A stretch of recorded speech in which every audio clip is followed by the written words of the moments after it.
La mort du pape n'est pas venue complètement comme une surprise, comme avec son hospitalisation qui avait été prolongée, on était quand même un petit peu préparé. Euh, euh, euh, Certainement une certaine tristesse et en même temps, pour moi, j'ai eu un sentiment de joie et de paix à cause de la date, du moment que le Seigneur a choisi pour venir le chercher. J'ai juste trouvé ça très beau, un beau clin d'œil du Seigneur.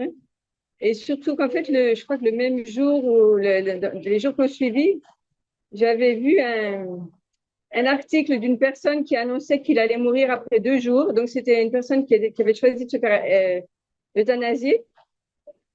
Et donc, ça m'a vraiment fait réfléchir sur la providence du Seigneur dans son amour qui choisit le meilleur moment pour chaque personne. Et c'est lui qui choisit, justement. Donc, il a choisi de prendre le pape François lundi de Pâques, vraiment au moment où toute l'Église célèbre la résurrection. J'ai trouvé ça beau.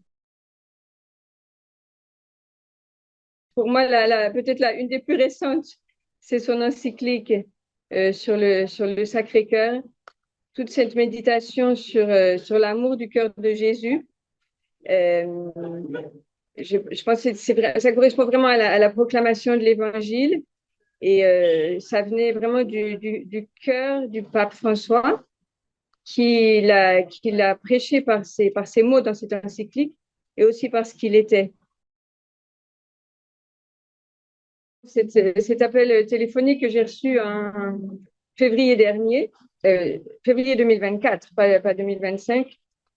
Donc, le pape François m'avait fait l'honneur de m'appeler au téléphone et c'était une conversation assez ordinaire. Donc, il m'a dit qu'il priait pour Haïti.